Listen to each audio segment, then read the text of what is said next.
Number 1 drink from tap योजनार शुभारंभ। Drink from tap सुचल योजन विशुद्ध पानीय जल जोगाणर शुभारंभ करिसेंती मुख्यमंत्री नवीन पट्टनायक।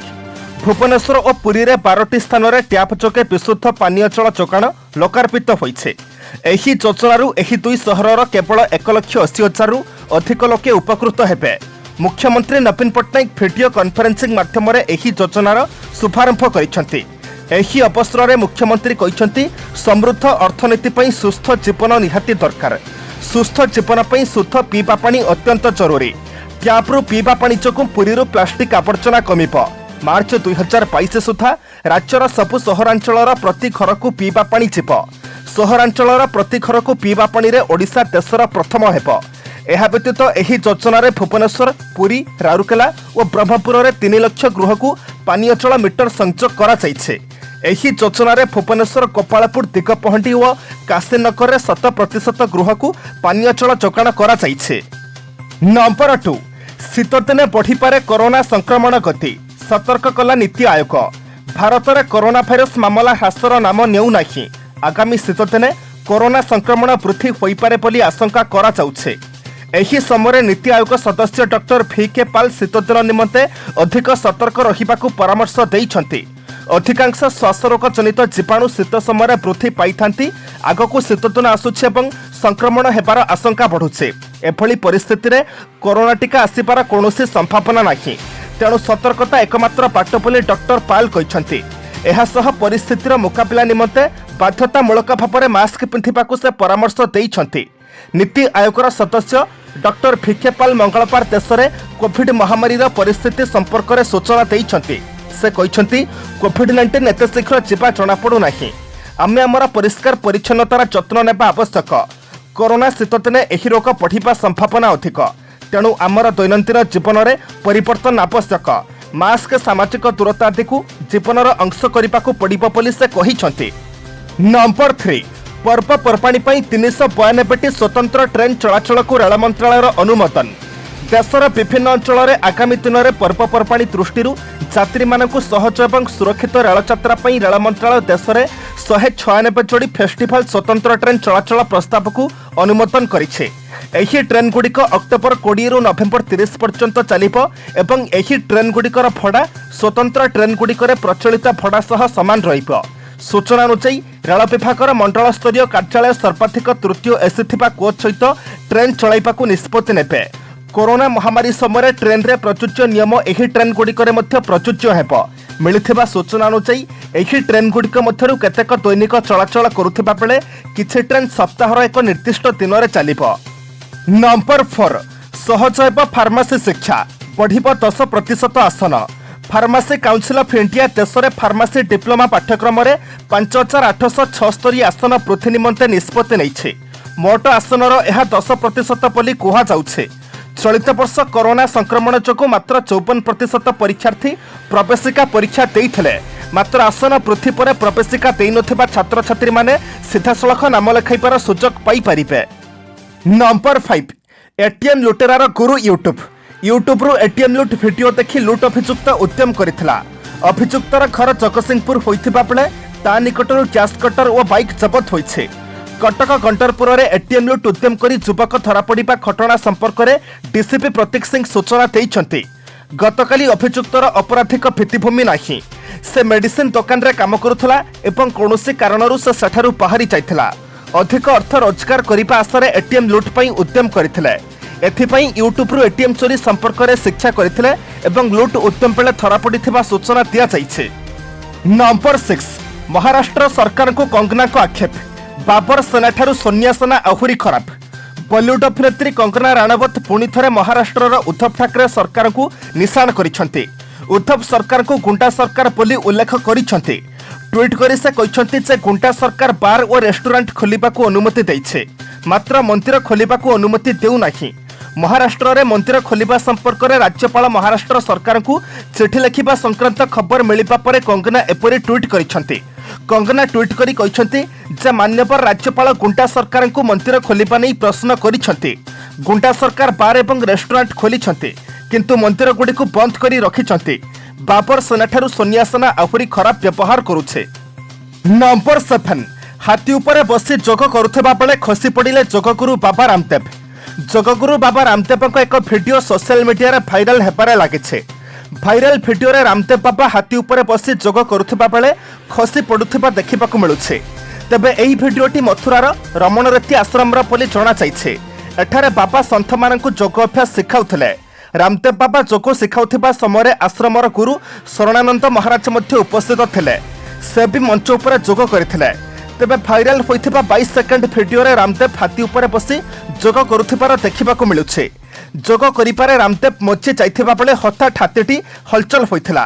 फଳରେ रामदेव निज उपरे भारसाम्य रक्षा करि न पारि केही किछि बुझिबा पूर्वरु हाथी उपरु तळकु खसी पड़िथिले। तेबे आश्चर्यर कथा हेउछि जे से तळे पड़िचिबा सत्वे संगे संगे छेड़ा होई आगकु चाली चाली जाइथिले। सौभाग्यवशतः एही घटनारे रामदेवंकु कौनसी प्रकार आघात लागि नथिबा जणा पड़िছে। नंबर 8 राज्यसभा खाली पड़ुथिबा 11टी आसन पई जारी हला विज्ञप्ति। राज्यसभा खाली पड़िबाकु थिबा 11टी आसन रे निर्वाचन पई निर्वाचन आयोग विज्ञप्ति जारी करिसेंती। उत्तर प्रदेश 10टी आसन एवं उत्तराखंडर गोटे आसन पई एही निर्वाचन अनुष्ठित हेबो।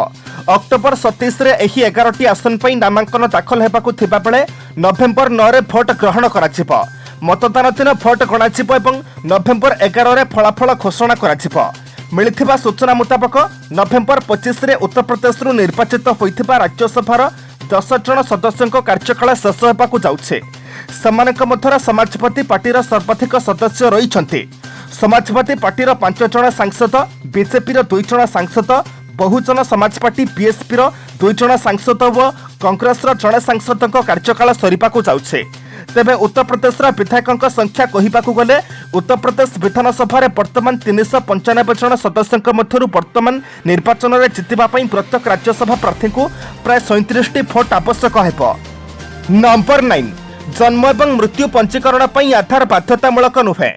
जन्म एवं मृत्यु पंजीकरण पई आधार नंबर बाध्यतामूलक नुहे।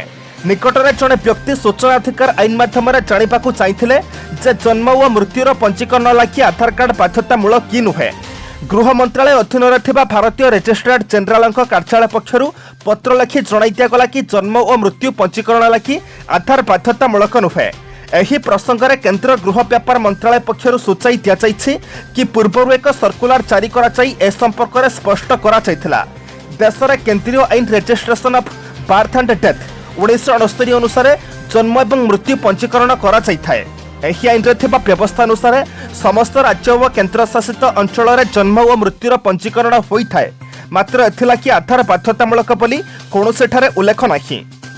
नंबर 10 को जेबा पूर्व आपण मानक अनुरोध भिडियोटी को शेष पर्यंत देखंतु कारण भिडियोर शेष रही आज राशिफल। किंतु ता पूर्व भिडियोटी को लाइक कर दियंतु कारण आपनकर गोटे छोट लाइक आमको नूतन भिडियो बनैबा पई प्रोत्साहित करिथाय। नंबर 10 मंत्री सरकारी पोस्टर रे स्वामी फोटो। नवीन पट्टनायक पंचम पाळीर सरकार रे कैबिनेट पाखरे सामिल होइथिबा एकमात्र महिला मंत्री टुकुनी साहू 2019 मे 29 तारिख रे ईश्वर को साक्षी रखी नैथिबा शपथ को बोध हुए भूली जाइछन्ति। जेउथिपई सरकारी पोस्टर रे निजर दिवंगत स्वामी फोटोचित्र को सामिल करने को पछाई नाहंती। आ मंत्री एही पोस्टर को बीजेडी महिला विंग मध्य शेयर करी सही त्रुटि उपरे परदा घोड़ाई देथिबा जणा पड़िছে। मिलिथिबा सूचना अनुसार गत रविवार अक्टोबर 11 तारिख रे अंतर्जातिक बालिका दिवस अवसर में राज्य महिला और शिशु विकास मंत्री टुकुनी साहू निज फेसबुक पेज रे एक पोस्टर माध्यम समस्त को शुभेच्छा जणाइछन्ति। एही पोस्टर रे राज्य सरकार का मिशन शक्ति विभाग लोक सह मुख्यमंत्री नवीन पट्टनायक फोटोचित्र रही। मंत्री श्रीमती साहू निजस्व फोटो थिबा बेले तांको दिवंगत स्वामी अभिमन्यु साहू फोटोचित्र मध्य रही। नंबर 11 अमृत योजना रे ओडिशा को मिली 885.58 कोटी। अटल मिशन अमृत योजना केंद्र सरकार ओडिशा को 2015-20 वर्ष में 885.58 कोटी प्रदान करिसेंति। एही योजना रे ओडिशा को 191टी प्रकल्प मंजूर कराଯାଇथिबा बेले 152टी प्रकल्प समाप्त होइछे। अवशिष्ट 39 प्रकल्पर काम जारी रही। एने सूचना दैछन्ति केंद्र मंत्री धर्मेंद्र प्रधान। सेथिपई प्रधानमंत्री नरेंद्र मोदी और सहरांचल व्यापार मंत्री हरदीप पुरी को धन्यवाद जणाइछन्ति श्री प्रधान। अटल मिशन अमृत योजना माध्यम ओडिशार भुवनेश्वर, भद्रक, बालेश्वर, ब्रह्मपुर, कटक, पुरी, राउरकेला और संबलपुर भली सहरगुड़ी को सामिल करा जाइछे। पानीय जल जोगाण, स्वरेज परिमल परिचालना, ବର୍ଜ୍ୟ ଜଳ ନିଷ୍କାସନ, ସବୁଜ ପରିବେଶ, ପାର୍କ ଓ ଅଣମୋଟର ଚାଳିତ ସହରାଞ୍ଚଳ ପରିବହନ ଭଳି ମୌଳିକ ଭିତ୍ତିଭୂମିର ବିକାଶ ଉପରେ ଗୁରୁତ୍ୱ ଦିଆଯାଇଛି ବୋଲି ଶ୍ରୀ ପ୍ରଧାନ ଲେଖିଛନ୍ତି। ନମ୍ବର 12 ସୀମାରେ ଶାନ୍ତି ପ୍ରତିଷ୍ଠା ପାଇଁ ଭାରତ ଚାଇନା ରାଜି। ସୀମାରେ ଭାରତ ଓ ଚାଇନା ମଧ୍ୟରେ ଚାଲିଥିବା ବିବାଦର ସମାଧାନ ହେବାର ଆଶା ଦେଖାଦେଇଛି। ଦୁଇ ଦେଶ ପରସ୍ପର ସହ ବୁଝାମଣା କରି ପୂର୍ବ ଲଦାଖରେ ଡିସ୍ଏନ୍ଗେଜମେଣ୍ଟ କରିବାକୁ ରାଜି ହୋଇଛନ୍ତି। ଆଜି ଦୁଇ ଦେଶ ମଧ୍ୟରେ କର୍ପସ୍ କମାଣ୍ଡର ସ୍ତରୀୟ ବୈଠକ ବସିଥିଲା। ଏହି ବୈଠକରେ ହିଁ ଦୁଇ ଦେଶ ପରସ୍ପର କଥାକୁ ଗୁରୁତ୍ୱ ଦେଇ ବୁଝାମଣା କରିବେ ବୋଲି ସହମତି ପ୍ରକାଶ କରିଛନ୍ତି। ବୈଠକରେ ଭାରତ ତା ଜିଦ୍ରେ ଅଟଳ ରହିଥିଲା। ସୀମାରେ 2020 ଏପ୍ରିଲ ସୁଦ୍ଧା ଯେଉଁ ସ୍ଥିତାବସ୍ଥା ବଜାୟ ରହିଥିଲା ତାହା ବର୍ତ୍ତମାନ ମଧ୍ୟ ରହିବା ଦରକାର ବୋଲି ଭାରତ ଦାବି କରିଥିଲା। ଏଥିସହ ଚାଇନା ଜୋର ଜବରଦସ୍ତି ଯେଉଁ ସବୁ ଅଞ୍ଚଳ ଅକ୍ତିଆର କରିଛି ତାକୁ ପ୍ରଥମେ ଖାଲି କରିବା ଉଚିତ ବୋଲି ନୂଆଦିଲ୍ଲୀ କହିଥିଲା। ବୈଠକ ପରେ ମିଳିତ ପ୍ରେସ୍ ବିବୃତ୍ତିରେ କୁହାଯାଇଛି ଯେ ଉଭୟ ଦେଶ ପ୍ରତିରକ୍ଷା ଓ କୂଟନୈତିକ ସ୍ତରରେ ଆଲୋଚନା ଜାରି ରଖିବେ। ଏଥିସହ ପରସ୍ପର ସହ ବୁଝାମଣା ଭିତ୍ତିରେ ଯଥାଶୀଘ୍ର ସୀମାରୁ ଡିସ୍ଏନ୍ଗେଜମେଣ୍ଟ କରିବାକୁ ପଦକ୍ଷେପ ଗ୍ରହଣ କରିବେ। ନମ୍ବର 13 ବୁଡ଼ିଯିବ କି ବସ୍ ବ୍ୟବସାୟ? 1100 ବସ୍ରୁ ଚାଲିଛି ମାତ୍ର 200। ବସ୍ ପିଛା ଦୈନିକ କ୍ଷତି 4000। ରାଜ୍ୟରେ ଗଲା 5 ମାସ ହେବ ବସ୍ ଚଳାଚଳ ହେଲାଣି, କିନ୍ତୁ କଟକରେ ବର୍ତ୍ତମାନ ସୁଦ୍ଧା ଆହୁରି 900 ବସ୍ ଚାଲିପାରି ନାହିଁ। ମୋଟ 1100ରୁ ଏବେ ଯେଉଁ 200 ବସ୍ ଚଳାଚଳ କରୁଛି, ଗାଡ଼ି ମାଲିକଙ୍କ ଦୈନିକ ତେଲ ଖର୍ଚ୍ଚ ବି ଉଠିପାରୁନାହିଁ। ମାସିକ ଗୋଟିଏ ବସ୍ ପିଛା 1 ଲକ୍ଷ ଟଙ୍କାରୁ ଅଧିକ କ୍ଷତି ସହୁଛନ୍ତି ବସ୍ ମାଲିକ। ଗୋଟିଏ ସମୟରେ କଟକ ପୁରୀ ରୁଟ୍ରେ ଦୈନିକ 80 ଖଣ୍ଡ ବସ୍ ଚାଲୁଥିଲା। ଆଜି ସେହି ରୁଟ୍ରେ 15 ଖଣ୍ଡ ଚାଲିଲେ ବି ଲୋକ ହେଉନାହାନ୍ତି। ଏଭଳି ସଙ୍ଗୀନ ସ୍ଥିତିରେ ବସ୍ ବ୍ୟବସାୟ କିଭଳି ଚାଲିବ, ସେ ନେଇ ଘରୋଇ ବସ୍ ମାଲିକମାନେ ଚିନ୍ତାରେ ପଡ଼ିଗଲେଣି। ପ୍ରତି ବସ୍ ପିଛା 2 ଲକ୍ଷ ଟଙ୍କାର କ୍ଷତିପୂରଣ ଏବଂ ଗଲା ଅକ୍ଟୋବରରୁ ଆସନ୍ତା ଜାନୁଆରୀ ଯାଏଁ ସମସ୍ତ ବସ୍ର ଟିକସ ଛାଡ଼ କରିବାକୁ ଏବେ ରାଜ୍ୟ ଘରୋଇ ବସ୍ ମାଲିକ ସଂଘ ଦାବି କଲାଣି। ନମ୍ବର 14 ସନରାଇଜର୍ସ ହାଇଦ୍ରାବାଦକୁ 20 ରନ୍ରେ ପରାସ୍ତ କଲା Chennai Super Kings. Dubai international cricket ଷ୍ଟାଡିୟମଠାରେ ଚାଲିଥିବା ଚଳିତ ଆଇପିଏଲ୍ର 29ତମ ମ୍ୟାଚ୍ରେ ସନରାଇଜର୍ସ ହାଇଦ୍ରାବାଦକୁ 20 ରନ୍ରେ ପରାସ୍ତ କଲା ଚେନ୍ନାଇ ସୁପର କିଙ୍ଗସ୍। ଟସ୍ ଜିତି ବ୍ୟାଟିଂ କରିବାକୁ ନିଷ୍ପତ୍ତି ଚେନ୍ନାଇ 167 ରନ୍ କରିଥିଲା। ଏହାପରେ ଦ୍ୱିତୀୟ ପାଳିରେ ହାଇଦ୍ରାବାଦ 168 ରନ୍ର ଲକ୍ଷ୍ୟକୁ ପିଛା କରି 20 ଓଭରରେ 8 ୱିକେଟ୍ ହରାଇ 147 ରନ୍ କରିବାକୁ ସକ୍ଷମ ହୋଇଥିଲା। ହାଇଦ୍ରାବାଦ ପକ୍ଷରୁ ପ୍ରଥମରୁ ଧିମା ବ୍ୟାଟିଂ ଦେଖିବାକୁ ମିଳିଥିଲା। ଡେଭିଡ୍ ୱାର୍ଣ୍ଣର 9 ରନ୍ କରିଥିବା ବେଳେ ଜୋନି ବ୍ୟାରଷ୍ଟୋ 16ରେ ଆଉଟ୍ ହୋଇଥିଲେ। ଅନ୍ୟପଟେ କେନ୍ ୱିଲିୟମସନ୍ 39 ବଲ୍ରେ 57 ରନ୍ କରିଥିଲେ ମଧ୍ୟ ଦଳକୁ ବିଜୟ ଦେବାରେ ସକ୍ଷମ ହୋଇନଥିଲେ। ଚେନ୍ନାଇ ପକ୍ଷରୁ କରଣ ଶର୍ମା ଓ ବ୍ରାଭୋ 2-2ଟି ୱିକେଟ୍ ନେଇଥିବା ବେଳେ ରବୀନ୍ଦ୍ର ଜାଡେଜା, ଶାର୍ଦୁଲ ଠାକୁର ଓ ସାନ୍ କରନ୍ 1-1 ୱିକେଟ୍ ନେଇ ଚେନ୍ନାଇକୁ ବିଜୟ ଦେଇଥିଲେ। ଫଳରେ ଚେନ୍ନାଇ ଏହି ବିଜୟ ସହ 6 ଅଙ୍କ ସଂଗ୍ରହ କରି ଦଳ ତାଲିକାରେ ଷଷ୍ଠ ସ୍ଥାନରେ ରହିଛି। ନମ୍ବର 15 ଖୋଲିଛି ହୋଟେଲ ଜିମ୍ନି ବେପାର, ସୁରକ୍ଷାକୁ ଗୁରୁତ୍ୱ, ଏବେ ଖର୍ଚ୍ଚ ଉଠିବା ବି କଷ୍ଟ। କୋଭିଡ୍ ଗାଇଡଲାଇନ୍ ଅନୁଯାୟୀ ସହରରେ ସମସ୍ତ ହୋଟେଲ ଓ ରେଷ୍ଟୁରାଣ୍ଟ ଗତ ମାସରୁ ଖୋଲିବାକୁ ସରକାରଙ୍କ ଅନୁମତି ମିଳିଛି। ହେଲେ ଏବେ ହୋଟେଲ ଓ ରେଷ୍ଟୁରାଣ୍ଟ ବ୍ୟବସାୟୀଙ୍କ ଚିନ୍ତା ବଢ଼ିଛି। କରୋନା ଯୋଗୁଁ ପୂର୍ବପରି ଗ୍ରାହକ ଆସୁନଥିବା ବେଳେ କ୍ଷତିର ସମ୍ମୁଖୀନ ହେଉଛନ୍ତି ହୋଟେଲ ଓ ରେଷ୍ଟୁରାଣ୍ଟ ମାଲିକ। ଯଦିଓ ହୋଟେଲରେ ଖାଇବା ଓ ରହିବା ବ୍ୟବସ୍ଥା ଆରମ୍ଭ କରିଦିଆଯାଇଛି, କିନ୍ତୁ ପୂର୍ବ ଭଳି ସହଜ ସ୍ୱାଭାବିକ ଭାବରେ ଗ୍ରାହକ ଆସୁନାହାନ୍ତି। ଏହା ବ୍ୟତୀତ ସୁରକ୍ଷା ଓ କଟକଣାକୁ ଦୃଷ୍ଟି ଦେଲା ବେଳକୁ ଖର୍ଚ୍ଚ ଉଠିବା ବି କଷ୍ଟ ହୋଇପଡ଼ୁଛି। କୋଭିଡ୍ ଗାଇଡଲାଇନ୍ ନିୟମ ଅନୁଯାୟୀ ସମସ୍ତ ହୋଟେଲ ଓ ରେଷ୍ଟୁରାଣ୍ଟ ଖୋଲିଥିବା ବେଳେ ହୋଟେଲ ଓ ରେଷ୍ଟୁରାଣ୍ଟ ମାଲିକମାନେ ନିଜ କର୍ମଚାରୀ ଓ ଗ୍ରାହକଙ୍କ ସୁରକ୍ଷା ଅନୁଯାୟୀ ଆପଣାଇଛନ୍ତି ନୂଆ ନିୟମ। ରେଷ୍ଟୁରାଣ୍ଟ ମାନଙ୍କରେ କେଉଁଠି 40% ଡାଇନିଂ ପାଇଁ ଟେବୁଲ ସୁବିଧା କରାଯାଇଛି, ତ କେଉଁଠି ଖାଦ୍ୟ ଅର୍ଡର ଠାରୁ ଆରମ୍ଭ କରି ବିଲ୍ ପେମେଣ୍ଟ ସୁବିଧା କରାଯାଇଛି ଡିଜିଟାଲ ଭାବରେ। ଫଳରେ ସାମାଜିକ ଦୂରତା ଅବଲମ୍ବନ ହେବା ସହ ସଂକ୍ରମିତ ହେବାର କୌଣସି ପ୍ରକାରର ଭୟ ହୋଟେଲ ରେଷ୍ଟୁରାଣ୍ଟ କର୍ମଚାରୀ ଓ ଗ୍ରାହକଙ୍କ ମଧ୍ୟରେ ରହିବ ନାହିଁ ବୋଲି ରେଷ୍ଟୁରାଣ୍ଟ ଓ ହୋଟେଲ ମାଲିକମାନେ ପ୍ରକାଶ କରିଛନ୍ତି। ଆଜି ଅକ୍ଟୋବର ମାସ 14 ତାରିଖ ବୁଧବାର। ଏବେ ଆମେ ଜାଣିବା 12ଟି ରାଶିର ସମ୍ପୂର୍ଣ୍ଣ ରାଶିଫଳ। ନମ୍ବର 1 ମେଷ, ବନ୍ଧୁଙ୍କ ସହାୟତାରେ କର୍ମକ୍ଷେତ୍ରରେ ନୈରାଶ୍ୟ କ୍ରମଶଃ ଦୂରେଇ ଯିବ। ଆପଣଙ୍କ କୌଶଳପୂର୍ଣ୍ଣ ବ୍ୟବହାର ଅନ୍ୟମାନଙ୍କୁ ଆପଣାର କରିବାରେ ସାହାଯ୍ୟ କରିପାରେ। ସହମତିତା କାରଣରୁ ପାରିବାରିକ ଜୀବନରେ ଶାନ୍ତି ଓ ସ୍ଥିରତା ଅବ୍ୟାହତ ରହିବ, କିନ୍ତୁ ଅପରାହ୍ନରେ ଅଫିସରେ ଜଣେ ବନ୍ଧୁଙ୍କ ଉପସ୍ଥିତିକୁ କେନ୍ଦ୍ର କରି ଝଗଡ଼ା ଲାଗିପାରେ। ନମ୍ବର 2 ବୃଷ, କର୍ମକ୍ଷେତ୍ରରେ ସମସ୍ୟା ଜାଲରେ ଛନ୍ଦି ହୋଇ ମନୋବଳ ଭାଙ୍ଗିଲା ଭଳି ଅନୁଭବ କରିବେ। ଶିଳ୍ପ, ବାଣିଜ୍ୟ, ବ୍ୟବସାୟ ଓ ପରିବହନ କ୍ଷେତ୍ରରେ ଭଲରେ ଚାଲିବ। ବହୁ ପ୍ରତୀକ୍ଷିତ ଖବରଟି ଆଜି ଅପରାହ୍ନରେ ପାଇପାରନ୍ତି। ପରୋକ୍ଷ ଶତ୍ରୁତା ଦୈନିକ ଜୀବନଚର୍ଯ୍ୟାକୁ କେତେକାଂଶରେ ପ୍ରଭାବିତ କରିପାରେ। ନମ୍ବର 3 ମିଥୁନ, ଛୋଟ ଛୋଟ କଥାକୁ ନେଇ ପରିବାର ଭିତରେ ତର୍କ ବିତର୍କ ଲାଗିପାରେ। ନିଜ ନିଜର କର୍ମକ୍ଷେତ୍ରରେ ସାଧାରଣ ପରିଶ୍ରମରେ ବେଶୀ ସଫଳତା ପାଇବେ।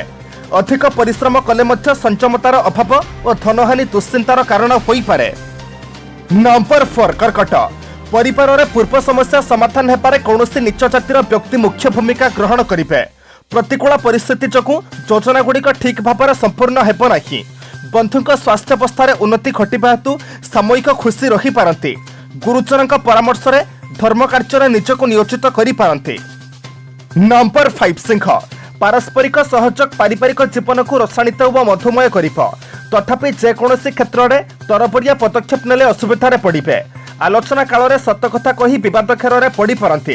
साहित्य कला वैषयिक क्षेत्र प्रशंसित हेबे। नंबर 6 कन्या पारिवारिक क्षेत्र में अर्थ किंबा अलंकार देवानेपा को केन्द्र करी सामान्य झगड़ा सृष्टि होई पारे। यांत्रिक शिल्प व परिवहन क्षेत्र में आशा अनुरूप फल पाइबे। खर्च परिमाण क्रमशः वृद्धि पाइबा कारणरू सामूहिक चिंता करि पारंती।